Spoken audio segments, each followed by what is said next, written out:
Breaking news. Breaking news. Breaking news.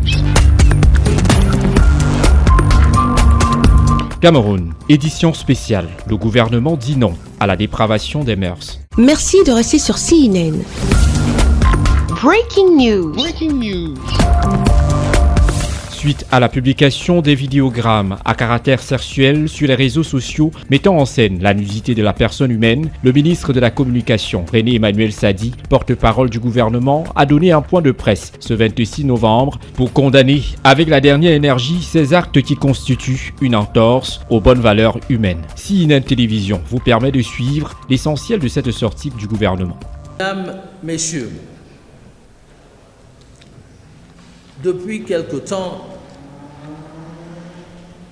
des vidéogrammes mettant en scène des personnes dénudées, en situation d'expression corporelle dansante, puis en pleins ébats sexuels dans des espaces de loisirs, des résidences privées ou encore des lieux de travail sont diffusés à travers les réseaux sociaux et l'espace Internet. De telles publications, insoutenables par leur obscénité, leur brutalité, voire leur bestialité, heurtent à la fois la morale et la décence publique et portent une grave atteinte à la conscience collective ainsi qu'à la dignité humaine.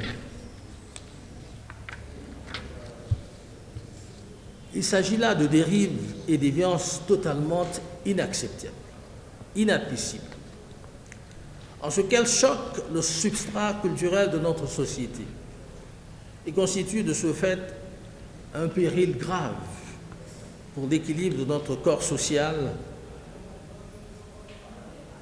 Au-delà de leur gravité, de tels actes nous interpellent tous, au moins sur un triple plan, individuel, sociétal et national. Tant il est vrai que dans toute nation organisée, il y a des lois. Dans toute société, un code normatif communément admis et auquel les citoyens doivent se conformer. La démocratie dont nous jouissons abondamment et dont le chef de l'État, son Excellence Paul Biya, aura été le principal artisan et promoteur, n'est pas la porte ouverte à la permissivité, au libertinage, à la licence, où chacun fait ce qu'il veut, quand il veut et comme il veut, au mépris des lois de la République et des convenances sociétales.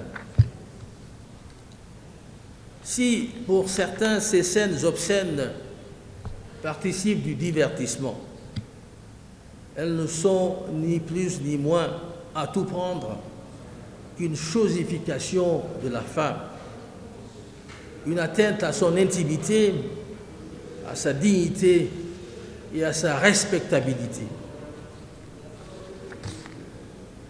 Aussi, force nous est d'interpeller les organisateurs de ces spectacles sordides qui ont choisi de se faire de l'argent sur les socles de l'immoralité.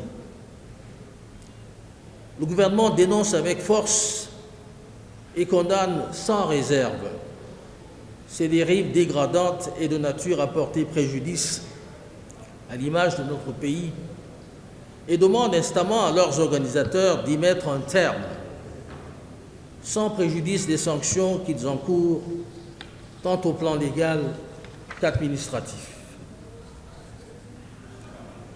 Pour autant, dans le même sens, on ne saurait occulter la responsabilité des femmes elles-mêmes qui semblent se livrer à ces spectacles sans vergogne, comme si elles avaient perdu tout sens de la pudeur et de l'honneur.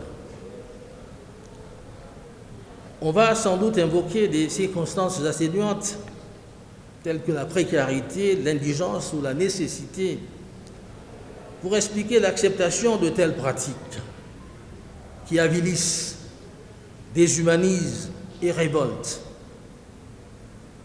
Mais en aucun cas, ces motifs ne peuvent les justifier. Qui plus est, on ne saurait comprendre la participation voulue des femmes à ces spectacles décriés au moment où la conquête des droits humains, et singulièrement celle des droits des femmes, demeure une exigence universelle à laquelle nous sommes profondément attachés. La lutte pour les droits des femmes ne peut se faire ni contre elles, ni sans elles, mais bel et bien avec la participation active et opiniâtre des femmes elles-mêmes, de toutes les femmes sans exception. Face à un tel délitement de la morale sociale, qui à l'évidence traduit un réel recul de nos valeurs fondamentales, je tiens à affirmer que le gouvernement de la République prendra toutes ses responsabilités, dans la mesure où ces actes délictuels constituent des atteintes graves aux droits humains et à l'ordre public.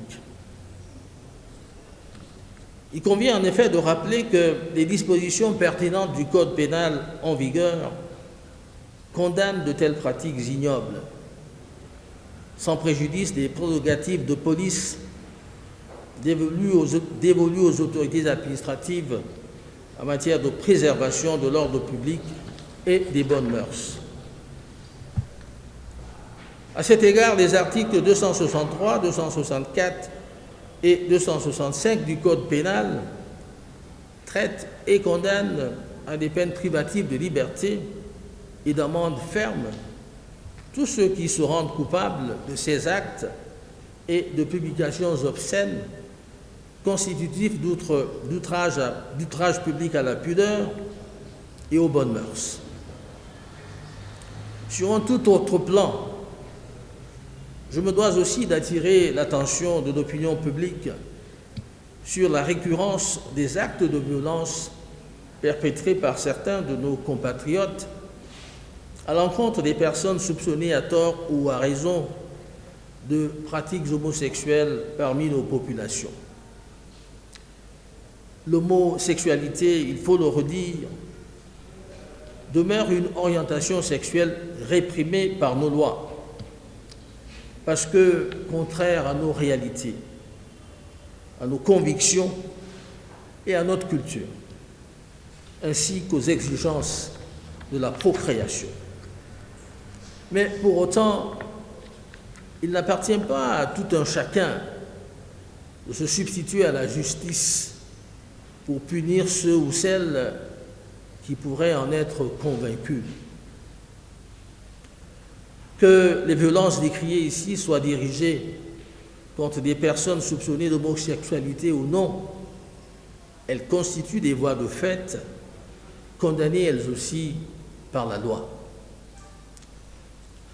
Notre pays est et demeure un État de droit, respectueux des droits humains, où seule la justice institutionnelle a droit de citer, constater les infractions et les sanctionner le cas échéant, conformément à la loi. En tout état de cause, l'on ne saurait réduire la construction d'un pays comme le Cameroun aux seuls aspects matériels et infrastructurels, qui certes jouent un rôle déterminant dans le développement d'une nation, mais qui ne sauraient à eux seuls suffire à structurer l'âme de tout un peuple. La dimension éthique et morale constitue elle aussi une armature de base de nature à sécuriser l'édifice national. Enfin, eu égard à toutes ces pratiques obscènes, indécentes et contraires à la morale publique, le gouvernement de la République en appelle à la maturité, à la moralité, au sens de responsabilité et au civisme de tous et de chacun, afin que la dignité humaine, qui est une valeur cardinale de notre société, soit préservée en tout temps et en tout lieu. L'enjeu n'est pas seulement moral, il est fondamental, car il en va de l'avenir de la nation et singulièrement de l'avenir des générations futures.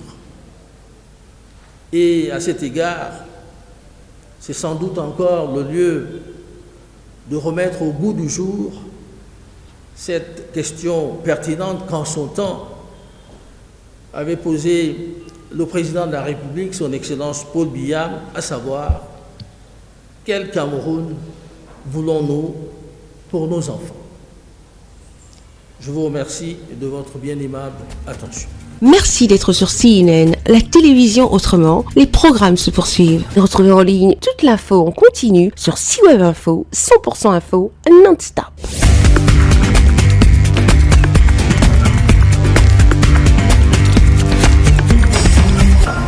Breaking news. Breaking news. Sur CNN.